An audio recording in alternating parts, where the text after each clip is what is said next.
عبصل انقر حنتن زتولد حقኛ ፍቅሪ حصير زانتا بإبراهيم كربيت ካልኣይ ክፋል ካብቲ ዝሓለፈ ንምዝኽኻር የሓበሽ ትብል ቃል ጸሊእማ ምጽዋራ ሳኑ እዛ ቃል እዚኣ ብዙሓት ኣብ ሱዳን ዝነብሩ ኤርትራውያን ይጸልዋ ንሳቶም ማለት እቶም ሱዳናውያን ከም ጸርፊዮም ዝሓስቡዋ ዝገርም ነገር ግን ንሕና ንሕግዞም ኢና ሓበሻ ኮ ጸርፊ ኮነን ክንኮርዓሉ ዝግባአና መለለይና ንሕና ሓበሻይና ሓበሽ ክብሉና እንከለው መኹርዒና ምዃኑ ኣብ ክንዲ ንሕብሮም ሕርቃና ነርእዮም ኮና ብሓፈሻ ጸርፊ ኮይኑ ይፈልጥን ብዝኾነ ሳራን ሮቤልን ድሕሪ ብዙሕ ጻዕርን ኮለል ምባልን ንሊብያ ክወስድዎም ዝኽእሉ ሰባት ዘራኽብዎም ደላሎ ተላለዩ ንሊብያ ክብገሱ ድማ ናይ ሓፂር ግዜ ቆፀራ ገበሩ ኣብዚና በፂሕና ነርና ካልኣይ ክፋል ይቕጽል ንሮዛን ብርሃንን ከራኽብዎም ዝኽእሉ ጉዳያት እንዳበዝሑ መጹ እቲ መጀመርያ ዝተዛተይሉ ጉዳይ ዕርቂ ናይ ክልተ እንስድራ ቤታት ቀጺሉ ጉዳይ መጥፋእ ሳራን ሮቤልን ብድሕሪኡ ድማ እቲ ብብዝሒ ምርኻቦምን ምልምማዶምን ዝፈጠሮ ስምዒት እዚ ኩሉ ተሓዋዊሱ መዓልታዊ ክራኸቡ እኹል ምኽንያት ነበረ ብርሃነ መዓልታዊ ልባዊ ስምዒቱ ክገልጸላይሉ ይብገስ እንተኾነ ግን ምስ ረኸባ ካብ መጠን ንላዕሊ ትኸብዶ ዘለዓልናዮም ጉዳያት ጠልጠሊሎም እንከለው ኣርኪብካ ብዛዕባ ፍቕሪ ክትዛረብ ከይትብሎ ስግኣት ነበሮ ምኽንያቱ ሮዛ ብዛዕባ ሓዋ ዓብሻቕሎት ነበራ ሓዋ ዘኪራ ክትበክን ከላ ብርሃነ ሕቑፍ ኣቢሉ ክእብዳን ከሎ ንሳውን ልግብያ ትብሎ እዚ ድማ ኣብ ውሽጢ ነብሲ ወከፎም ፍሉይ ስምዒት ይፈጥር ነበረ ሳራን ሮቤልን ናይ ምብጋስ ሰዓቶም ኣኺሉ እቲ ቴሌፎኖም ወሲዱ ፍርቂ ለይቲ ቆፂርዎም ዝነበረ ደላላይ ልክዕ ፍርቂ ለይቲ ደዊሉ ኣብ ኣፍ ደገ ገጾም ይጽበዮም ምህላው ነገሮም ተዳልዮም ስለ ዝጸንሑ ብድሎም ወፁ እቲ ሓበሻ ዝኾነ ደላላይ ራክሻ ማለት ላምብሬታ ሒዙ ኣብ ኣፍ ደገት ዝነበርዎ ገዛ ጸንሖም ሰላም ከይተባሃሉ ብቁልጡፍ ተሰቕሉ ደላላይ የማነ ጸጋም ግልጽ መልጽ እንዳበለ ተበጊሱ ላምብሬታ ከም ንፋስ ሓንበባ ድሕሪ ገለ ደቃይቕ ናብ ሓደ ማዓስከር ዝመስል ዓብ ኻንቸሎ ኣእተዎም ቅድሚ ምእታው ቴሌፎን ደዊሉ ቁሩብ ተጸበየ እቶ ዝብል ፍቓድ ምስተዋሃቦ ይመስለኒ ግልጽ ኢሉ ጠመቶም መሊሱ ንየማነ ጸጋም ግልጽ መልጽ ድሕሪ ምባል ሞተራ ተንሲኡ ትኺሉ ኣተወ ኣብቲ ካንሸሎ ምስ ኣተወ ነዊሕ ከይጸንሐ ክልተ ጀለብያን ቀይሕ ዕማመትን ዝገበሩ ሰባት ተቐበልዎ ደው ክብል ድማ ምልክት ገበሩሉ ደው ምስ በለ ሓደ ካብኣቶም ናብ ሳራን ሮቤልን ቅርቢሉ ተዓርፉ ትከለሙ ዓረቢ ማለት ዓረብ ክትዛረቡ ትኽእሉ ዲኹም ኢሉ ሓተቶም መጀመርያ ተጠማሚቶም ስቕበሉ ድሓር ግን ሮቤል እቲ ሕቶ ዝተረድኦ ክመስል ክሳዱ የማነ ጸጋም ብምንቅስቓስ ናይ ኣይፋል ምልክት ገበረሉ ማምሽክላ عندنا مترجم ማለት ጸገም የለን ተርጓማ ያለና በለ ነቲ ሒዝዎም ዝመጸ ደላላይ እንዳጠመተ ሳራ ዋላውን እንተ ሓሰማ ወይ ነብሳ ቁርብ ዕብር እንተበላ እቲ ንደቂ ከተማ ሃነን ዘብለን መልክዕ ክሳብ ሕጂ ጸኒዑ ንጠማትዩ ኣብ ከቢድ ፈተና ዘእቱ ነበረ ሓደ ካብቶም ቀይሕ ዕማመት ዝለበሱ ንሳራ ብጎባ ዓይኑ እንዳጠመተ ኮርዱ ምልክት ትገበረሎም ሳራን ሮቤልን ተመራሪሖም ወረዱ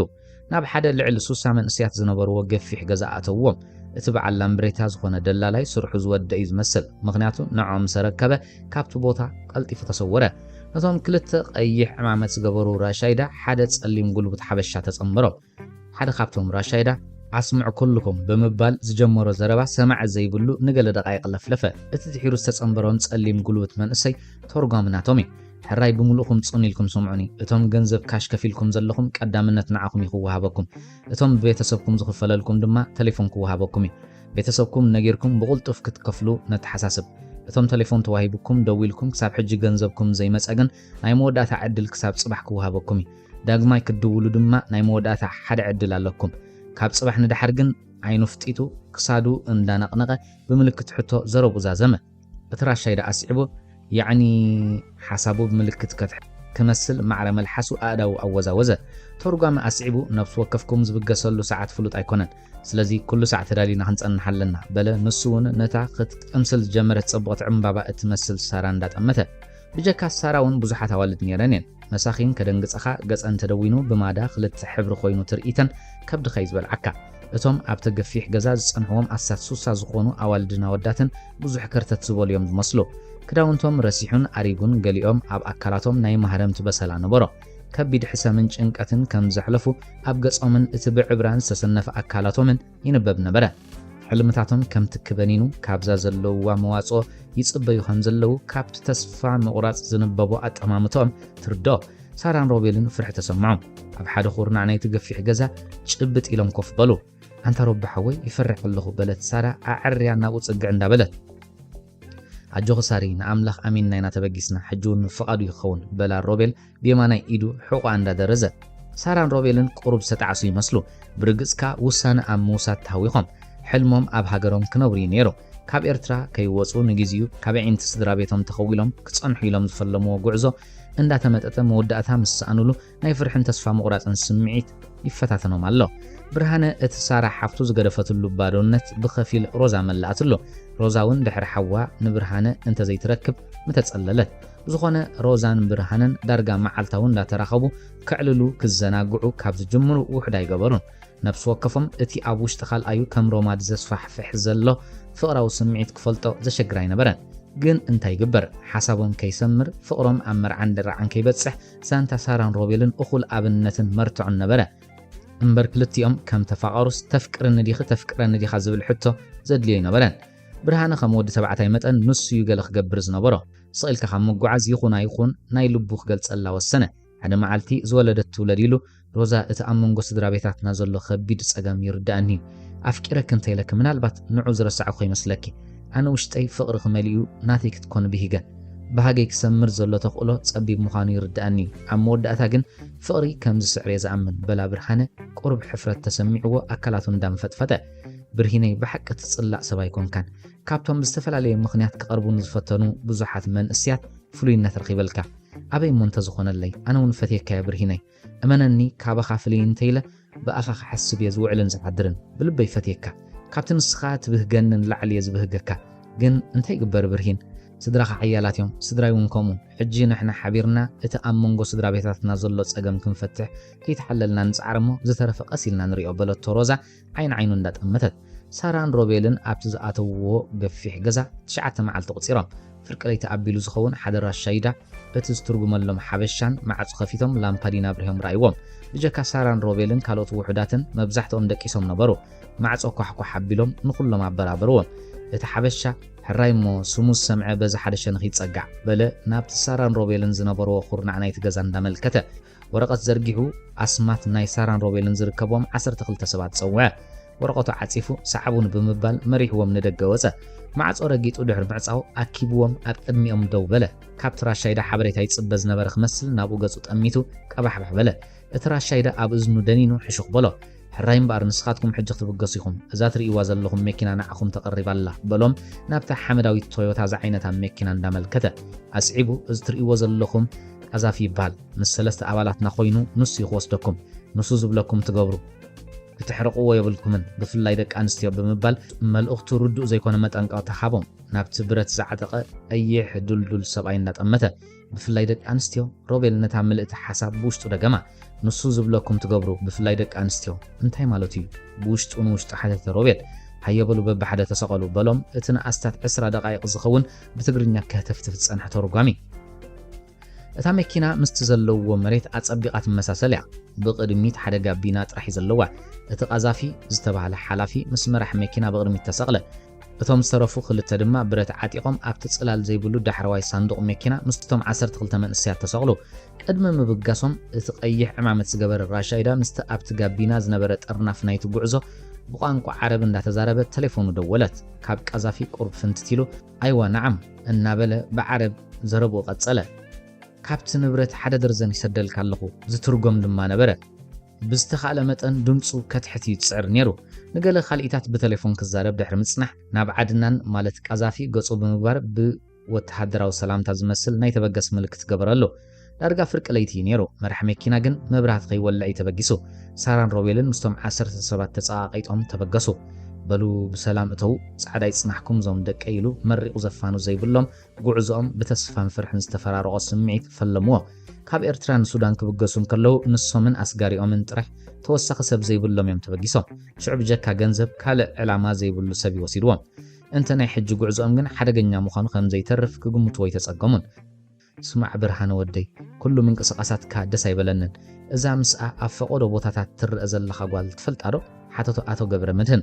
አንተ ባባ ደምዶ ሕነዶ እንዳበልኩም እምበር ግዳይ ጌርኩምና እፈልጣወ ሮዛ ጓል የማንያ ሓዋ መዋስብቲ ናይ ኮንካን ኢልኩም ንሳራ ምስ ከላእኩምማ ሒዝዋ ተሰዊሩ ልዕሊ ዝንታይ ክፈልጥ ትደልየኒ በቃ ብዛዕባ ሮዛ ክፈልጦ ዝግባእ ንፈሊጥ ኣለኹ በለ ብርሃነ ንኣቦኡ ንመጀመርያ ግዜ ዓዊሉ እንዳመለሰሉ ኣይትሕረቕ እሞ ብርሃነ ወደይ ንስኻ ዘይትፈልጦ ምስጢር ስለ ዘሎ ድሓር ተጣዒስካ ከይተጣዓሰና ምዛጓል ዘለካ ርክብ ገደብ ግበረሉ በሎ ኣቶ ገብረ መድህን ህዲ ኢሉ ኣንተ ባባ እንታይ ያዛ ምስጢር ትብላቃል ደጋገመንላ ሓየን ንኽፈልጦ ዝግባአኒ ምስጢር እንተሃልዩ ንገሩኒ በለ ብርሃነ ብሓውሲ ምዕፅንታ ዝጥዕም ድምፂ ድሓናይ ትታወኽ ብርሃነ ወደይ ኩሉ ነገር ኣብ ጊዜ እዩ ጥዑም በሎ ክኸይድ መፍትሕ መኪኑ እንዳልዓለ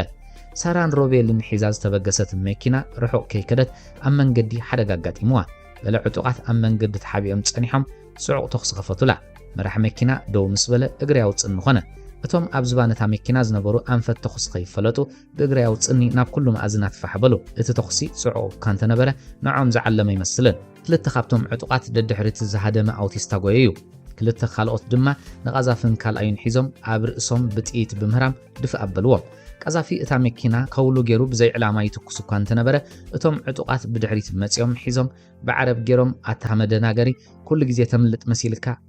እናበሉ ድፍ ኣበልዎ ነቲ ካልኣዩ ቀቲሎም ድማ ድሃይ ብጾቶም ክገብሩ ተንቀሳቐሱ እቶም ድሕሪት መኪና ጎዮም ዝነበሩ ክልተ ብጾቶም ነቲ መራሒ መኪና ሒዞም ተጸምበርዎም ሓደ ካብኣቶም ሽጉጥ ኣውፅኡ ኣብ ግንባር እቲ መራሒ መኪና ምስ ኣቕንዓ እቲ ካልኣዩ ግደፋይ ተቕተሎ ሓላፊና ብሂወቱ ደልይዎሎ ክብል ከልከሎ ነቲ ኣውቲስታ ኣብ መኪና ብድሕሪት ኣሲሮም ሓደ ካብኣቶም ምስኡ ክስቀል እንከሎ እቶም ዝተረፉ ሰለስተ ኣብታ ጋቢና ተሰቒሎም ሬሳ ቀዛፍን ብጻዮምን ገዲፎም ነታ መኪና ሒዞም ተመርቀፉ እቶም ካልኦት ተሳፈርቲ ናይታ መኪና ማለት ሳራን ሮቤልን እቶም ዝተረፉ 10 ሰባትን ኣብቲ ከባቢ ፋሒሎም ምህላዎም እንዳፈለጡ ዝኾነ ኣቓልቦ ከይሃብዎም ስርሒቶም ፈጺሞም እታ መኪና ሒዞም ኣብ ውሕዳት ካልኢታት ካብቲ ቦታ ከም ንፋስ ተሰወሩ እቶም ኣብ ዝባነታ መኪና ዝነበሩ ተኽሲ ምስ ተጀመረ በብዝጥዕሞም ፋሒሎም ካብቲ ቦታ ኣርሒቖም ዝኸዱ ሳራን ሮቤልን ግን እቲ ስርሒት ጀሚሩ ክሳብ ዝውዳእ ኣብ ቦታ ፍጻሜዮም ጸኒሖም ተኽሲ ምስ ተጀመረ ካብታ መኪና ወሪዶም ኣብ ትሕቲ ሓንቲ ቆጥቋጥ በጢሎም ትንፋሶም ሓቢኦም ነቲ ፍጻመ ብቐረባ ይከታተልዎ ነበሩ ኩሉ ነገር ምስ ተወደአ ሮቤል እቶም ኣብ ቅድሚ ዓይኑ ብጥይት ዝተሃርሙ ቀዛፍን ካልኣይን ምናልባሽ ብሂወት እንተለዉ ክሕግዞም ኢሉ ብጥንቃቐ ቅርብ ኢሉ ራዮም ጸልማት ብምንባሩ ኣጸቢቑ ክሪኦም ኣይከኣለን ቀሲሉ እንዳተዳሃየ ከንቀሳቕሶም ፈተነ ብሂወት ከምዚ የለዉ ምስ ኣረጋገጸ ድማ ናብታ ብፍርሒ ኣካላታ ናብ በረት ተቐይሩ ዝነበረት ኣፍቃሪቱ ተመልሰ ሳራ ብፍርሒ ፈጥፈጥ ክትብል ጸንሓቶ ሳሪ ኣጆኺ ምናልባሽ ንጽቡቕና ይኸውን ሕጂ ካብ ዝርጉም ቦታ ብቕልጡፍ ንተኣለ ኢሉ ኣተንሲኡ እንዳደገፋ ናብቲ ትሕቲኦም ዝነበረ ስንጭሮ ወሰዳ እቶም ዕጡቓት ስለምንታዮም ነቶም ኣስገርቲ ጥራሕ ቀቲሎም ከይዶም ሰራዊት እንተዝኾኑ ነቶም 12 ሰባት ኣብቲ ጎልጎላዮም ገደፍዎምን እንተወሓደ ተማሊኦሞም ኸዱ ሸፋቱ እንተዝኾኑውን ንብረቶም ራስዮም ዝቕተል ቀቲሎም ኸዱ ሮቤል ነዚ ሕቶ ዝኽምልሶ ኣይከኣለን ኣብ መወዳእታ ግን እቶም ኣስገርቲ ጉጅለታት ስለ ዝኾኑ ኣብ መንጎኦም ድማ ህልኽን በኣስን መንከማይን ጥልመትን ምድንጋርን ስለ ዝፍጠር እቶም ዕጡቓት ሕነ ክፈድዩ እኹል መጽናዕቲ ገይሮም ነቲ መጥቃዕቲ ከም ዝፈጸምዎ ክግምት ኪኢሉ ሳራን ሮቤልን መሬት ክሳብ ዝወግሓሎም ድማ ኣብኡ ጭብጥ ኢሎም ክጸናጸኑ ሰላም ከየበሉ ሓደሩ መሬት ምስ ወግሐ ተንሲኦም ከባቢኦም ምስ ተዳህሰሱ ሰብ የለኦም የለ ንነብሶም ኣብ ጠሚትካ ዘይውዳእ ሰጣሕ ጎልጎል ረኸብዋ ኩሉ ማእዝናት ጠፊእዎም ናበይ ከም ዘብሉ ሓርቢትዎም እቲ ዘለውዎ ከባቢ ሬሳ ሰብ ስለ ዘለዎ ብዝተኻእለ መጠን ካብቲ ከባቢ ክርሕቁ ነበሮም ናበይ ግን እቲ ዘለውዎ ሓደ ኣማራጺ ንኻርቱም ምምላስ እኳ እንተኾነ ማእዝን ጠፊእዎም ግድን ክብገሱ ስለ ዝነበሮም ግን ኣንፈቱ ከይፈለጡ ተበገሱ ቁሩብ ምስ ከዱ ሮቤል ገለ ነገር ዘኪሩ ደው በለ ይህ ሮቤል ይደኺንካ ዲኻ ብለቶ ሳራ ምስኡ ደው እንዳበለት ንዕና ያብታ ዝነበርና ነገር ገለ ዘኪረ ክብል ብኢዳ ሒዝዋ ተመልሰ ሮቤል ድሕሪት ሓደጋ ኣብታ ስንጭሮ ምስ ኣተው ባና ስለ ዝረኣየ ኣንፈት ናይቲ ባና ዝሕብር ምልክት ኣብ መሬት ሓንጢጡ ምንባሩ ትዝ ምስ በሎ እዩ ተመሊሱ እቲ ኣብ መሬት ዝሰኣላ ምልክት ከም ዘላታ ጸንሓቶ ኣንጻር ናይቲ ባና ዝረኣየሉ ኣንፈት ተበጊሶም ምንባሮም ምስ ፈለጠ ድማ ከምኡ ገይሩ ምጽንሑ ሓጎሶ ርኢኺ ሳሪ እቲ ለይቲ ብጸልማቱን ከሎ ናይ ካርቱን ከይኮነ ይተርፍን ባና ምስ ረኣኹ ምስ ወግሒ ኣንፈት መፍለጥ ኮነና ኢለ እዚ ትርእዮ ዘለኹ ምልክት ገይረ ነይረ ሕጂ ንዕናይ ኣንፈት ናይቲ ባና በዚ ዘሎ ኢሉ ሒዝዋ ተበገሰ ካብ ከተማ ካርቱም ነዊሕ ከይከዱ እቲ ሓደጋ ስለ ዘጋጠሞም ናብኣ ክምለሱ እቲ መንገዲ ብእግሪ ካብ 3 ክሳብ 4 ሰዓት ከም ዝወስደሎም ገሚቶም እዮም ተበጊሶም ካብታ መኪና ክወርዱ ከለዉ ሳንጦም ሒዞም ስለ ዝወረዱ ቁሩብ ማይን ብሽኮትን ነይርዎም ቆሪሶም ድማ ሞራል እንዳተዋሃቡ ተበገሱ ናይ ሓደ ሰዓት ዝኸውን መንገዲ ምስ ተጓዓዙ ብዛዕባ ሓደጋ ሓበሬታ ዝረኸቡ ወተሃደራት ሱዳን ኣብ ቶዮታ ዝዓይነታ ሓመዳዊት መኪና ተሰቒሎም ከም ንፋስ ክሕንበቡ ረኣይዎም ሮቤል ሰንቢዱ ኣብ ዘለውዎ ኮፍ በለ እንታይ መዓት ይወደይ ሕጂ ድማ ኣብ ኢድ እዚኣቶም ክንኣቱ በለ ንሳራ ኮፍ ክትብል እንታሕቲ እንዳሰሓባ روزا እቲ ምስ ብርሃነ ዝተባሃለቶ ጉዳይ ብዕቱብ ሒዛ ክትሰርሓሉ ጀመረት ናሓው ቦታታ በብሓደ ረኺባ እቲ ጉዳይ መዕለዊ ክግበረሉ ዘተ ክገብሩን ከይተሓለሉ ክጽዕሩን ተላበወቶም ብርሃነ እውን ብወገኑ ስቕ ኣይበለን ንሱን ዝከኣሎ ገበረ ኣብ መወዳእታ እቲ ሮዛን ብርሃነን ተሰማሚዖምሉ ዝነበሩ ውጥን ከተግብሩ ተሰማምዑ ብርሃነ ነብኡ ማለት ኣቶ ገብረ መድህን ባባ ጽባሕ ንግሆ ቅድሚ ስራሕ ምኻድኩም ንበዓል ኣያ ገብረን በርህን ክመጹና ነጊሮም ኣለኹ ብዛዕባ ሓደ ኣገዳሲ ጉዳይ ክንዘራረብ ኢና በሎ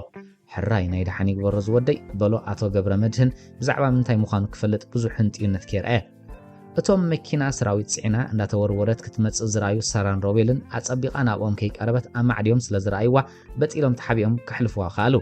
እታ ከም ንፋስ ትሕንበብ ዝነበረት መኪና ምስ ሓለፈቶም መንገዶም ቀጸሉ እንዳኸዱን ከለዉ ሓንቲ ካብተን ምስኦም ዝገሻ ዝነበራ ደቂ ኣንስትዮ ኣብ ትሕቲ ሓንቲ ንእሽተይ ቆጥቋጥ ብጽምእን ጥሜትን ድኻምን ተሰኒፋ ምስ ሞት ክትቃለስ ጸንሓቶም ካብቲ ዝነበረቶ ኣብ ድሓን ዝኾነ ጽላል ወሲዶም ኣብ ሊዖም ኣስትዮም ተስፋን ሞራልን ኣስኒቖም ምስኦም ሰለይ ከም እትብል ገበርዋ ሰለስተኦም ብሓንሳብ ነቲ ጽበዮም ዝነበረ ጉዕዞ ሰለይ እንዳበሉ ተተሓሓዝዎ ታዲሕራ ዝተጸንበረቶም ነጃት ዝተባሃለት መጓዓዝቶም ደኺማ ብምንባራ ጉዕዞኦም ብመጠኑ ክዝሕትል ከኣለ መቸም ሓንሳብ እንዳዕረፉ ሓንሳብ ሰለይ እንዳበሉ ድሕሪ ናይ 3 ሰዓት ጉዕዞ ብማዕዶ ገለ ህንጻታት ክርእዩ ጀመሩ ሰለስተኦም በብወገኖም ዝን ኢሎም ይሓስቡ ነበሩ ሳራት ዝረኣየቶ ዘሰንብት ትርኢት ካብ ኣእምሮኣ ምሕካኽ ኣብዩ ኩሉ ነገር ረሲዕ ብዛዕባኡ ጥራሕ ሓስብ ነበረት ሰባት ኣብ ቅድሚ ዓይና ክቐተሉ ኣብቲ መጀመርያ ናይ ኣክሽን ፊልም ትርኢ ዘላ መሲልዋ ነይሩ ምኽንያቱ ቅድሚ ሕጂ ይትረፍዶ ሰብ ብጥይት ተሓሪሙ ክመውት ተዓንቂፉ ክወድቕ እውን ዳርጋሪ ኣይትፈልጥን ሮቤል ግን ብዛዕባ ዝስዕብ ጉዕዞኦምን ኣንፈቶምን ይጭነቕ ነበረ ሕጂ ካርቱም ኣቲና እንታይና ክንከውን ናበይና ክነብል ዝብሉ ሕቶታት መልሲ ክረኽበሎም ኣይከኣለን ነጃት ግን ብድኻምን ተስፋ ምቑራጽን ኩሉ ነገር ኣጽሊእዋ ክትስጉም ስለ ዘለዋ ጥራሕ ማዕረ ማዕሪኦም ኣእጋራት ትስሕብ ነበረት በጃኹም ባብዛ ጽላል ቁሩብ ንዕርፍ በለት ነጃት ኣብታ ብየማኖም ዝነበረት ልምዕቲ ገረብ እንዳመልከተት ሕራይ ሓቂኺ ቁሩብ ንዕርፍ ደኺምክና ኣለኽን በለ ሮቤል ኢድ ናይታ ዘሳልያ ዝነበረ ሳራ ሒዙ ድሕሪታ ድሮ ቀዲማቶም ዝነበረት ነጃት እንዳሰዓበ ኣብቲ ጽላል ኮፍ ኢሎም እንዳዕለሉን ከለዉ ሕጂ ካርቱም ምስኣተና ናበይና ክነብል ሓተተት ሳራ ካብቲ ኣፍዚዝዋ ዝነበረ ሕማቕ ትርኢት ውፅእ ኢላ ኣንት ሳራ ሓፍተይ ኣይንሱን ዘጨንቐኒ ዘሎ ወላ ኣብቶም ዝተቐበሉና ኣሕዋት ክንምለስ እንተሓሲብና በይን ክንረኽቦም እቲ ከተማ ገፊሕ እዩ በለ ሮቤል ርእሱ ድኒኑ መሬት እንዳጠመተ ብዛዕባኡ ዳሓናይ ትጨነቑ ሓንቲ ምስኣ 3 ዓመት ዝስራሕኩ ኤርትራዊት ሰበይትላ ሕያወይትያ ክሳብ ዝኾነ ዝኸውን ምስኣ ክንጸንሕ ኢና በለቶም እታ ብድኻም ተሰኒፋ ኣብቲ ገረብ ተጸጊዓ ዝነበረት ነጃት እውን ካብዚ ናይ በዓል ሮቤልን ሳራን ዘይሰንፍ ዛንታዩ ናብዛ ዓዲ ምፂዋ ንሳ ኣብዛ ዓዲ ልዕሊ 10 ዓመት እያ ጌራ ኣብ ሱዳን ዘለዉ ቤተሰባ ወይ ኣዝማዳ ከሪእዋ እንዳተሓብአት እያ ትነብር ኣብዛ ዓዲ ካብቲ መጽኣት ሒዛ ምስ ብዙሓት ሱዳናውያን ስድራ ቤታት ሰሪሓ ኣብ መወዳእታ ድማ ምስ ሓንቲ ኣበባ ዝተባሃለት ኤርትራዊት ክትሰርሕ ጀሚራ ምስ ኣበባ ዝሓለፈተን 3 ዓመታት ከም ኣደን ጓልን እምበር ከም ኣስራሕን ሰራሕተኛን ኣይነበረተንን ነጃት እንተሰለጣይላ ብሊብያ ንኤውሮጳ ክትፍትን ምስታ ከመዲኣ ትሪኣ ዝነበረት ኣበባ ተረዳሪኣ ተበገሰት ኣበባ ናይ ሓሳብ ነጃት ኣይተቐበለቶን ነጃት ግድን ስለ ዝበለት ግን መሪቓ ፋነወታ ነጃት እታ መሪቓ ዘፋነወታ ማማ ኣበባ ሕጂ እውን እልል ኢላ ከም ትቕበላ ተኣማሚናያ ንሳራን ሮቤልን ቅሶን ዝበለቶም እዋ እሞ ሰለስተና ክነሸግራ ሓተተ ሮቤል ብሓጎስ ግን ከዓ ስክፍታ እንዳተሰምዖ ኣይትሰከፍ ሮቤል ሓወይ ማማ ኣበባ ከመይ ዝበላ ጭዋ ሰበይቲ መስለካ ይትረፍ ሓወን ኤርትራዊ ኣብ ገዝአን መጺወን ዝተሸገሩ ኣሕዋተን ከይህልው ወፂአን ዘናድያ ኣዴን በለት ነጃት ንለውሃት ማማ ኣበባ መግለጽ ሰኣነትሉ ክትመስል ዝደኸማ ኣእዳዋ እንዳወዛወዘት ብርሃነ ዝጸውዖም ኣዝማድ አንጊሆም ናብ እንዳገብረ መድህን ደበኽበሉ እዚ መደብዚ ብርሃነን ሮዛን ተማኺሮም ዝገበርዎ ስለ ዝነበረ ብርሃነ ናብ ሮዛ ደው ኢሉ ቀልጢፋ ክትመጽእ ሓበራ ሮዛ ኣብቲ ከባቢ ስለ ዝነበረት ቀልጢፋ ተጸንበረቶም ሮዛ ማዕጾም ስኳሕኩሕት ብርሃነ ከፊቱ ሒዝዋን ውሽጢ ኣተወ እቶም ኣብቲ ሳሎን ኮፍ ኢሎም ዝነበሩ ሰብኡት ብርሃነ ነታ ገሊኦም ዝፈልጥዋ ገሊኦም ዘይፈልጥዋ ሮዛ ሒዙ ምምፁ ዝገረሞም ክመስሉ ኣብ ዘለዎ ፍሕትሕት ክብል ጀመሩ ኣትዮም ኣብ ቅድሚቶም 7 ዝኾኑ ሰብኡት ደው ምስ በሉ ሮዛያ ዘረባ ጀሚራ ክቡራት ኣቦታተይ ምምፀይ ንኹልኩም ሃንደበት ኮይኑኩም ምህላው ይርዳእኒ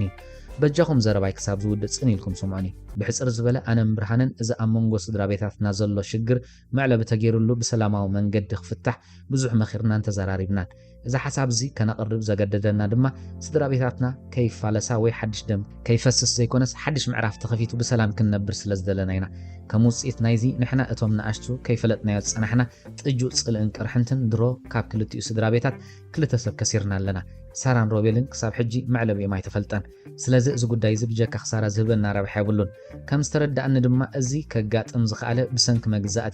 መግዛእቲ ኣብቂዑ ከብቅዕ ጽልዋታቱ ካብ ወለዶ ናብ ወለዶ ክሰጋገር ግቡእ ኣይኮነን ሕጂ ኣብ ውሽጥና ዘሎ ሓጎፋት ጸጊና ብሰላም ንንበር ኣነም ብርሃንን ነፍሲ ወከፍና ስድርኡ ከእምን ተበግሶ ወሲድና ብወገነይ ምስ ዓበይቲ ተዘራሪበ ዝከሓስ ክሒሶም ዝጽገን ጸጊኖም ምሕረትኩም ክረኽቡ ድልዋት ምህላዎም ምስ ረጋገጹ ከ ንዓኹም ክምሕፀን መጽ ኣነም ብርሃንን ኣቕረብቲ ሓሳብን ምሕፅንታን ኢና እምበር ፈጸምቲ ናይዚ ጉዳይ ንስኹም ኢኹም ሓደራ ሓጎፋትና ጸጊና ሰላም ጌርና ብሓባር ጠፊኦም ዘለዉ ደቅና ነናዲ ድሓር ከኣ በቃ ኣኽለኪ እቲ ካብ ዓዲ መጺኡ ዝነበረ ኣኩኡ ንብርሃነ ከይወደአት ኮሊፍዋ ሰምዕ ኣለኺ ካብ ዓቕምኽን ላዕሊ ዝኾነ ጉዳይ ኣይተልዕሊ እዚ ቅድሚ ብዙሕ ዓመታት ዓበይቲ ክፈትሕዎ ዘይከኣሉ ሕጂ ብኸም በኣኽን ብብርሃንን ሕንጫላት ቆልዑ ክፍታሕ ትሓስብ ኣለኺ ሕጂ ብሓቂ ሰላም ትደልዩ እንትኾንኩም ከምታ ዝኣተኽያ ሰላሕ ኢልክ ውፂ ታእለይ ካብዚ ቅድሜና ደፋር ኢሉ ኣጓጠጠላ ስምዑን እሞ ኩሉ ስምዒታትኩም ይርዳእኒ ንሕና እኮ ኣንቲ ውፅ እንዶ ኢሉዋ ክትስእ ምስ ሓሰበ ሓደ ሽማግለ ሰብኣይ ሰናይ ህድእ በል ኢሉ ክገኑ ሓፈተነ ከመይ ለየ ዝሃድእ እዛ ቆልዓ ካብ ቅድሚ ኢለይዋ በለ ሕርቃኑ ኣብ ጥር ዝበፂሑ ጅማውቱ እንዳተከታተረ በቃ ሓወቦይ ኣይትሕረቑ ኣነ ኸይደ በለት ሮዛ ድሮ ክዛር ዝጀመረ ንብዓታ ክትሓብእ እንዳፈተነት ብርሃነ ክኸፋንዋን ክህድኣን ኢሉ ምስ ኣተበገሰ ንዓ ብርሃነ ተመለስ ምስ ኣተንከስ ከይትብል በሪ ክጠፍኣኒ ሰናይ ንወዲ ሓፍቱ ነዲሩ ኸልከሎ እቲ ሽማግለ ሰብኣይ ንሮዛ ደድሕሪኣ ስዒቡ ኣይትንብዕ ዛጓለይ ሰላም ደልዩ ዝተበገሰ ክነብዕ ኣይግባን ሰናይ ቁርብ ውዒ ኢሉ ሰናይ ነገር ሓሲብ ክዛጓለይ ሓሳብኩም ክሰምር ዝከኣለና ክንገብር ኢና ቤተሰብኪ ትታህዎ ክበል እዮም ኢኺ ክብል መምለሲ እግሪ ዝኸውን ተስፋ ሂቡ ኣፋነዋ ሮዛ ምስ ከደት ንገለ ካልኢታት ስቕታ ሰፊኑ ድሕሪ ምጽናሕ ሓደ ካልእ ዓብ ሰብኣይ ኣቶም ሰባት ንጋገዳ ኸይንህሉ ክብል ነቲ ከቢድ ስቕታ ሰበሮ ኣብያሎ ትጌጋ ሓወቦይ ደም ሰብ ኮዩ እዚ መዓስ ደም በጊዕ ኮይኑ ኣቦይሲ መዕለቢኡ ተፈሊጡ ተቐቲሉ ተቐቢሩ እታ ብሰንኮም እከይ መጋብርኦም ሓፂላ ጠፊኣ ክሳብሎም ምስ ህልዋ ድያ ምስ ምውታ ዘይተፈልጠት ፊዮራ ሓፍተይ ከመይ ኢልና ክንርሳዕ ንሱ ኸይኣክል ድማ በደላቶም ክሳብ ሕጂ ኣሰርና ይስዕብ ኣሎ ሕጂ ኸ እዚ ንሳራ ሒዝዋ ዝተሰውሮ ወዶም እንታይ ይኽበሃል ስምዒት ሓዊሱ ብዓውታ ዝተዛረበ ሰናይ ኣይፋልካን ሰናይ ወደይ እዛ ቆልዓ እንታይ ኣበሳ ስለ ዘለዋያ ክንዲ ዝተጓጠላ ጸኒሕካ መግናሕትን ሕቶን ሓዋዊሱ ተዛረበ ንሮዛ ኣፋኒ ዝተመልሰ ሽማግለ ሰብኣይ እንታይ ኮይና ኣበሳ ዘይብላ ውላድቶም ዝኣበሱ እንድያግዲ በለ ሰናይ ቃኑ ኸይቀየረ ማሕረውን መዓስ ጽቡቕ ረኺቡ ንሱ ብሰብ ተቐቲሉ እቲ እንኮ ወዱ ድማ ነፍሲ ቅትለት ፈጺሙ ማሕረ ኣምላኽ ባዕሉ ቐፂዑ ወይ ሰናይ ሕጂ እቲ ጉዳይ ደጊምና ንሕሰበሉ ምስ በለ እቶም ካልኦት በብወገኖም ርእይቶኦም ኣቕረቡ ኣብቲ ገዛ ዲቕ ዝበለ ስምዒታት ዝሓወሰ ክትዕ ተፈጥረ ኣብ መወዳእታ ድማ ኣብ ዝኾነ ውፅኢት ከይበጽሑ ብዘይ ዝኾነ ፍረ ተፈላለዩ ኣበባ ነቶም ነጃት ዘምጽኣቶም ኣጋይሽ ማለት ሳራን ሮቤልን ብጽቡቕ ተቐበለቶም ክሳብ ዝኾነ ዝኸውን ድማ ከይተሰከፉ ምስ ኣቐመጡ ፈቐደትሎም ንሶም እውን ርኢ ከብልዋ ፈትዮማ ኣበባ በዓልቲ ሓዳርን ኣደ 4 ቆልዑን ኮይና ዳርጋ ዝበዝሕ ዓመታት ዕድሚያ ኣብ ሱዳን ዘሕለፈት ኤርትራዊት ኣድያ ኣበባ ናብዛ ዓዲ ብንእሽተይ ኣመፅያ ምስ እንዳሰብ ስራሕ ገዛ እንዳሰርሐት ድማ ምስ ሓደ ኢትዮጵያዊ መንእሰይ ተላለያ ምስኡ ሓዳር ገበረት እቲ ሕያዋይ ዝኾነ በዓል ቤታ 4 ቆልዑን ገዛን ትካልን ገዲፍላ ቅድሚ ገለ ዓመታት ብሞት ተፈልያ ኣበባ ምፍላይ በዓል ቤታ ዝኸፍአ ናይ ህይወት ሓዘን እኳ እንተነበረ ይግባይ ዘይበሃሎ ፍርዲ እግዚኣብሔር ተቐቢላ ሓላፍነት ስራሓን ደቃን ክትስከም ነይርዋ ስለዚ እቲ በዓል ቤታ ዝገደፈላ ትካል መዓልታውን እንዳተኸታተለት ብሰራሕተኛ ተካይዶ ድሕሪ ምጽናሕ እቲ ዓብይ ወዳ ትምህርቱ ምዛዘመ ተረኪቡ ባዕሉ ከካይዶ ጀመረ ኣበባ በዚ ስርሓ በዚ ድማ ደቃ እንዳኣሌት ኣብ ክልቲኡ ክትዕወት ዝኽኣለት ኣብነታዊት ኣደ ክትከውን በቓት ኣበባ ኩሉ ነገራታ ክትሪኣ ሱዳናዊት እያ ትመስል ኣከዳድና ኣኾነ ኣዘራርባ ብፍላይ ድማ ቋንቋ ዓረብ ክትዛረብን ከላ ዘይፈልጣ ሰብ ኤርትራዊት ክብላ ኣይክእልን እዩ ሓሓሊፋ ኣብ በዓላት ወይ መርዓኒ ሓበሻ ተዓዲማ ክትከይድን ከላ ጋመ ተቆኒና ሽፎን ወይ ዙርያ ተኸዲና ትረአ ኣብ ካልእ ግዜ ግን ልውየት ተኸዲና ትንቀሳቐስ ንሳ ብኩሎም ጎረባብታን ፈለጥታን ፍትውትን ክብርትን ነበረት ኣበባ ነዞም መጺኦማ ዘለዉ ወድን ጓልን ማለት ሳራን ሮቤልን ክሳብ ዝኾነ ዝኸውን ካብ ደቃ ፈልያ ከይትሪኦም ምስ ነፍሳ ቃልኣተወት ሓደ መዓልቲ ንግሆ ኣበባን 4 ደቃን ሳራን ሮቤልን ነጃትን ብሓደ ቆሪሶም ምስ ወዱ ደቃ ገሊኦም ንስራሕ ገሊኦም ድማ ንትምህርቲ ተበገሱ ንሳቶም ምስ ከዱ ኣበባ በሊ ነጃት ጓለይ ንስኺ ነዚ ኣቑሑት ኣልዒልኪ ሓፃፅብዮ እሞ ኣነ ምዞም ደቂ ቁርብ ክዕልል በለት ንነጃት ኣቑሑት ኣብ መጠርናፍ እንዳሓገዘታ ሕራይ ኣበባይ በለት ነጃት ዝቆረሱሉ ኣቑሑት እንዳጠርነፈት ነጃት ጠራኒፋ ምስ ከደት ኣበባ መጀመርያ ንኽልተኦም በብሓደ ዓይኖም ጠመተቶም ኣስዒባ ስምዑን እዞም ደቀይ እንታወቲኹም ካበይ ተበጊስኩም ናበይ ሓሲብኩም ተበጊስኩም ዝብሉ ሕቶታት ትምልሱለይ ምደለኹ ግን ንሱ ቀሲልና ንርክበሉ ንሕጂ ኤርትራውያን ምዃንኩም ጥራሕ እኹል ሕጂ ክብለኩም ዝደለኹ ክሳብ ዝኾነ ዝኸውን እዚ ገዛ ከም ገዛኹም ንዓይ ድማ ከመድኹም ረኣዩኒ ኣነ ድማ ክሳብ ምሳይ ዘለኹም ዓቕመይ ብዝፈቕዶ ድላይኩም ክገብረልኩም ቃል ይኹነኒ በለቶም ዓይና ካብቲ ሓደ ናብቲ ሓደ እንዳበለቶ ይኣምነልና ማማ ኣበባ ከመይ ዝበለ ሕያወይ ተኣደ ምዃንክን ቅድሚ ናብዚ ምምፃና ፈሪጥና ጽቡቕ ኣጋጣሚ ኮይኑ ድሕርቲ ዘሰንብድ ሓደጋ ንነጃት ረኺብና ነጃት ብዛዕባኽን ብዙሕ ነገር ያዕሊላትና እቲ ስለና ዝገበርክን ሰናይ ተግባር ብሰማይ ይረኸቦ ንሕና ድማ ክሳብ ምሳኽን ዘለና ተማእዚዝና ክንከይድ ቃል ይኹነና በለ ሮቤል ዓይኑ ንብዓት ቁፅርፅር እንዳበለ ማፊ ምሽክላ ዝወደይ ጽቡቕ ዝገብር ዘይንነብሱ ሓንቲ ክላቦኩም ዝደሊ ዝኾነ ነገር እንተሓሲብኩም ወይ እንተመኺርኩም ንዓይ ሳልሰይትኩም ግበሩኒ ብዘይ በኣይ ዝኾነ ነገር ከይትገብሩ ምክንያቱ እዛ ዓዲ ግናዩ ከም ዓድና ኣይኮነን ሰንማማ ኣበባ ንስኺ እንከለኽን ንበይንና ዘመክር የብልናን ዘይብቐደሙ ዝሰምዓናን ዘማኽረናን ስለ ዝሰኣናይና ናብዚ ኩሉ ሽግር ወዲቕና በለት ሳራ ንሱ ክፍለጥ ዘይደልዮ ምስጢራ ምሉቓ ከይትኸውን ሰጊኣ ንሮቤል እንዳጠመተት ቃል ሳራ ቃል ታዲ ሮቤል ወደይ በለት ኣበባ ንሮቤል ጠሚታ ፍሽኽ እንዳበለት ወማማ ኣበባ ቃላ ቃለዩ በለ ሮቤል ዕፅፊ ፍሽኽታ እንዳለገሰላ ተማም ሕጂ ተራዳዲእና ዞም ደቃይ ሮቤል ኣብ ገዛ ከይስልችወካ ካብቲ ዝመጽእ ሰሙን ስራሕ ክትጅምር ኢኻ ምስ ኣዶናይ ወደይ እንዳወፈርካ ስራሕ ክትለምድን ክትሕግዞን ኢኻ ሳራ ግን ምሳይ ኣብ ገዛ በለት ኣበባ ክትንስእ እንዳተዳለወት ስራሕ እንታይ ዓይነት ስራሕ ማማ ኣበባ ሓተተ ሮቤል ክዳን ደቂ ኣንስትዮ ዝሽየጠሉ ቡቲክ ኣለና ሮቤል ወደይ ምስ ኣዶናይ ወደይ ኮንካ ኣብኡ ክትሰርሕ ኢኻ ገዛ ምውዓል ክትጸልኦ ስለ ትኽእል ኣብኡ ይሕሸካ ኢለ በሎታ ኣበባ እቲ ሓሳብ ከም ዘይጸልኦ ኣብ ገጹ ንቢባ ደስ እንዳበላ ጽቡቕ እምበር ቡቲክ ደኣ ሞይኡ እንዲ ሳራ ቀድሚ ሮቤል መለሰት ያ ሰላም ጽቡቕ እምበር ቅድሚ ሕጂ ቡቲክ ሰሪሕካ ነርካ ሓተተት ኣበባ ወ ኣብ ኣስመራ እንዳ ቡቲክ ኣለኒ በለ ሮቤል ጽቡቕ ረጎደ ዝወደይ ተራዳዲእና በለት ኣበባ ገዲፋቶም ንኽሽነ ገጻ እንዳኸደት ሮዛን ስድራን ነቲ ኣብ መንጎ ክልተን ስድራ ቤታት ክሰፍ ዝደልየቶ ዕርቅን ሰላምን መጀመርያ ምስ ስድራ ቤታን ኣዝማዳን ተዘራሪባ ድልውነቶም ስረጋገፀት እያ ናብቲ ካልኣይ ወገን ዝኸደት ከምቲ ዝሓሰበቶ ክኾነላ ግን ኣይከኣለን ምስክነይቲ ዝኣበሰቶ ዘይብላ ሰናይ ዝተባሃለ ሰብ ዘይስማዕ ኣስሚዑ ኣጓጢጡ ካብቲ ሰላም ሰኒቓ ክትወፀሉ ዝተመነየት ገዛ ብተስፋ ዘቑርፅ ኣገባብ ኣባረራ እቲ ብሩኽ ሽማግለ ኣርኪቡ ኣዳዓይሱ ተስፋ ሂቡ እንተዘየፋንዋ እቲ ሽዑ ዝጀመረቶ ብኽያት ኣባዲ ምረኸበትሉን እቲ ሰብኣይ ዝሃባ ተስፋ ካብ ተስፋ ሓሊፉ ኣባይታ ዘርኣዮ ለውጢ ነበረን ሮዛ ሎሚ ዶ ጽባሕ ደው ኢሎም ይነግሩን እንዳበለት ውሕዳይ ተጸበየትን ኣብ መወዳእታ ግን ተስፋ ቆሪፃ ካልእ ሜላታት ክትፍትን ወሰነት ድሕሪ እቲ ሮዛ ዝገበረቶ ፈተነ እቲ ጉዳይ ብተደጋጋሚ ክለዓል ጀመረ እቶም ስድራ ኣብ ክልተ ተኸፊሎም እቶም ብዕድመ ድፍእ ዘበሉ ዕርቂ ንግበር ክብሉ ከለዉ ካልኦት ጻሕተር ትረመጽ ድማ ነገር ከጓሃሩ ተበገሱ ብፍላይ እቶም ካብ ኩሎም ብዕድመ ድፍእ ዘበሉ ሽማግለ ሰብኣይ ዝሰምዖ ማእዘን ውሒደን እምበር ምእንቲ ሰላም ብዙሕ ግዜ ኣትሪሮም ተዛሪቦም ኣንቱም ሰባት ንሰማማዕ ሕጂ ኮ ንጽልእን ቅርሕንትን ዝዕድም ጉዳይ የብልናን ቀታሊ ዳዊት ኢዱ ረኺብዋይ ንሱ ድማ ከምታ ግብሩ ብኢድ ሰብ ተቐቲሉ እቲ እንከወዱ ድማ ነፍሲ ቅትለት ፈጺሙ ሕጂ ነዚ ሓድሽ ወለዶ እንታይ ግበር ንብሎ ኣለና ኣይተረዳእናን እምበር እዛ ሕንጫል ቆልዓ ዓብ ትምህርቲ እያ ምሂራትና ዝሓለፈ ኣበሳ ብምርዳእ ኣሊና ብዛዕባ ዞም መዕለቢኦም ዘይተፈልጠ ደቅና ይህን ምሂን ንባሃል እኮ ኢላትና ይትረፍዶ ሰብ ዘጥፈ ጥሪት ዘጥፈ እኮ ዝላዘብ ኣብ ልብና ንመለስ ዞም ደቀይ እታ ቆልዓ እኮ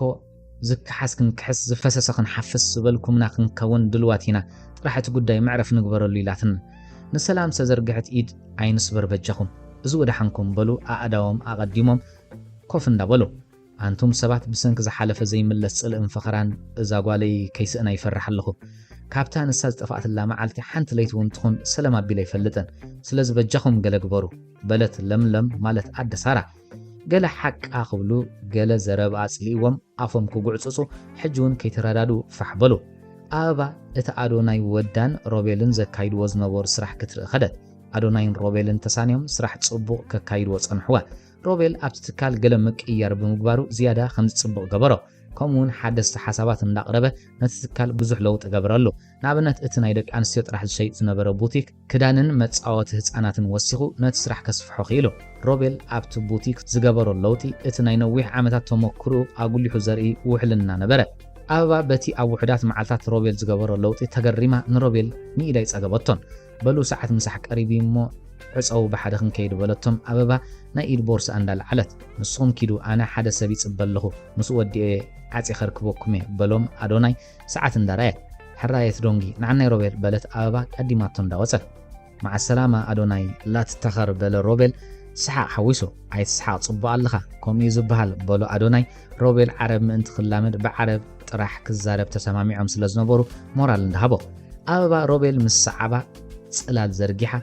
كنعلل سلازدلخو بأقرنا خنكيد بلوتو أب تحت سلال كتأتو ناو لقبن دابله حراي بلا روبيل معر أندا سقومه قرب مسكدو روبيل ودي كنعلل عدلا يرخبنان أنا بزعبكم كفلطو زدل نجر الله سلازي دما بأقرنا نخيد زبالكوخا مسبلاتو سقام يلن مام أبابا بلا روبيل كعل لا مخانو دلون نتم درجة جيجا يخلق اللي ينبر نسخان ساران فقراتهم تمسلو بلوت أبابا قربنا تسكفت لك علخن مام أبابا أبعدهم فقرهم كستما أرزي تعدلوا فقراتنا بلا روبيل بمستمثال استحوصوا عنا سلامتاي كسدت مريضكم حتى أصعبت أبابا مستمثالو كبيد زان تازا صعبو مخانو دا تسقرا سدت مريضنا يا زي كونس مريض إناي مام أبابا فقرنا خنا دحن اتنكو أمارات سدت كوينو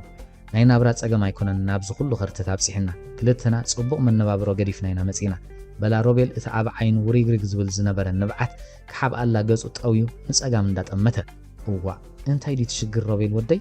بلت أبابا دويلا اتنبعات زملاء عينتون دات أمتت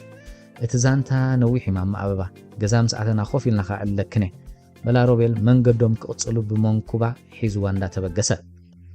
برهانة فقر روزا لعلع مخينو متصوارو سأنا ليتن معلتن بقى حسب عرفتن دك أسن سأنا حسابوك سمرولون تخينو اتي أمونغو خلطو سدرا بيتات زلو شجر بسلامة ومنقد كفتح اللو ازدما مس روزا سعيروم كعوتو ليكالون سلازي برهانة كال أمارات ستات حاسوك بالجمرة حدا رفدي مصبو مالت آتو غير مدهن آكو سنين بحادو قريسوم مسودو برهانة بزعبا حدو قدايك الزاربوكم دليل لخويلو كفاب بلوم أنت والعا بزعبا روزان تخينو سرحيك خير قدا فني تمالم سلملم سزارارب كايبت حني مزاقوال بمنم تأمر كتواسبا يتغلنيخا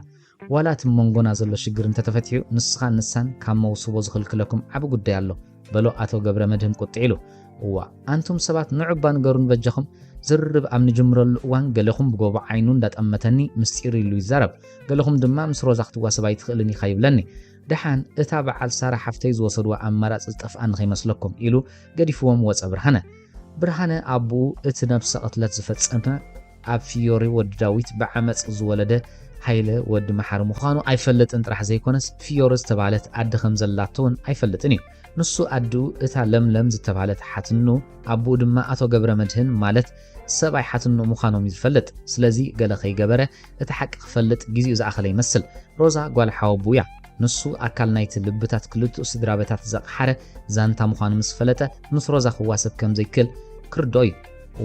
أنت سنايتم دي خاتبل حتى بسقطها سنايت تقرم قبر مدهن وانتي كبل أنت قبر مدن حوي بنفسو معات وريدنا بل السناي رؤسو يمانس أقام دانك أساقسه بل قدينا يزغول على مختحل في بلان لو متأكدنا تحقق النقر لنا صباح تعاسى فايدة يقولون سناي حجة أنا خيد نحفت خان قرامو مشت قلعة تحقق النقرينا بل قبر مدهن سقاق عند بل جاكيتون دال على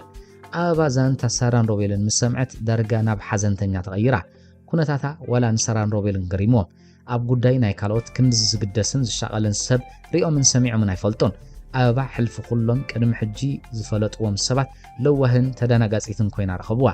أبا نخلطهم فقرات كفابيلا تسمعون لكم بقى قدايكم كم زبالكم ننتقينو سدت زخير يبلكم بعلي قل نقر قبري وي أبزق الكيدان أسير مسايت نبرو وي دما اتي أمونغو صدرا بيتاتكم زلو الشجر فتح كساب زركب مساخم كسعري حجنا يسدرا بيتكم قطر تليفون حابوني بفلاي سارة تليفوننا يدخابني دويلة كاب أفهم كسمع وي جود من يالا تشجرنو بلت أبا أبعينا وريغريك زبل زنبرا نبعات جرب ربيل نداورده أبا انت حريقة وانت تجعنيقة تقرنيان أم حارنيان عربن حواوي سيات الزرب لحن ماما أبا كل تخون زقبو مساخنا مخيرنا خنقبرينا بلا روبيل زارز نبرا نبعات خيري نتحت ندات أمته روزا حفتو مخاناز فلت أبرهانة كل نقر تحواويسو مقبال سعنة كما أدون أبون فلت أم زنبرا لمن قبر مدهنن حتنون سبع حتنون مخانم مسفلته كتسلل قريبو أدخا فيورت بحال ميتا ويس بهوت الله زفل سبيلن بهوت انتحليون أبي كم زلاد حياة سميع فلتن كان مبزح عمتات أبي تبقى ترأيا بدحري دما أب سودان ترأيا زبل ورا سميعنا نيرنا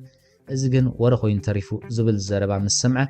ولا دا تدرب عدل لاريا جن مسكينيتي اتحدقا أمنوس عرمي أسل زقات أما تجعني قحات إلا تفي أتخون مدفع كاب حسبت أبزي حيشو إلا قريفات نتخون دحان إتيوبيا روحو يلان كيد خدليه بلا برهانه عدو نمركاب كل زكاله خجبر مخانو مس نفسه قال ندأتوه برهانه روزا قال حوابو مخانا مس فلته امونغو خلتو سدرا بيت زلو شجر كفتح اترير تزاربه بزعبا تزلنا ناي سغا زمدنا غريفكم بزعبا دم كتزاربو فتحي كونن بخميس تولد كله عقباب بزي قدس زقتل أب حقوي زتقتلون أب حقوي إذ دما كم تأمع عند أخا سمع كاسحي نعي مع عند أخا أنت الصحي كابين تحكو حج أنا أبوي بعمس وليد النيلة أما قابرو إيه هايبلوني فقاد أملاخ كوينو بتنسوز بولا عقباب توليده سلازي أنا زخصو ويحلف النت زسكم وسبيا باللين زد لي نزلو مسن دابوي سلام مقباري بلا برهانة أمرير ندابخيه روزاون برهانه ودحاو بو امخان مسفلطت نجر هندبت كوينوا مقبالو سانت نساون لكع كم تبرهانه زحاتتو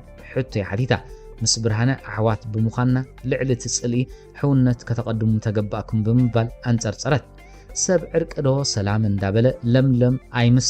ايمست غالي كتبل ليتن معلتن كتبكي حبره تدوينو 80 مسيلا يترفدو سب زطفه ጥሪት ዘጥፍእኮ ዘይድቅስ ለምለም ወላዲት ሙኻና ኸይአክል ሳራ እንኮ ጓላ ሙኻና ንሓዘና ድርብ ገበሮ እቲ ጉዳይ ምዝልዓል አንቱም ሰባት ሰሓለፈ አኽለና ምጥፋእ ፊዮር ሓፍተኪ አኽለና ሕጅውን ሳራ ጓላይ ከነጥፍእ በጃኹም ኩሉ ነገር ገዲፍኩም ጓላይ አምጾለይ ኢላ አምሪራት በኪ ዓባያን ሳራ ማለት እተን ካብ ዓዲ ናብ እንዳመጻ ሳራን ሮቤልን ክላለዩ ቀንዲ ምኽንያት ዝነበራ ኩሉ ግዜ ሞራል ጌረን ሞራል ምስሓባያን ቀሰን ለምለም ጓላይ ለንቅነ ጸጽቡ ይሕልመንሎ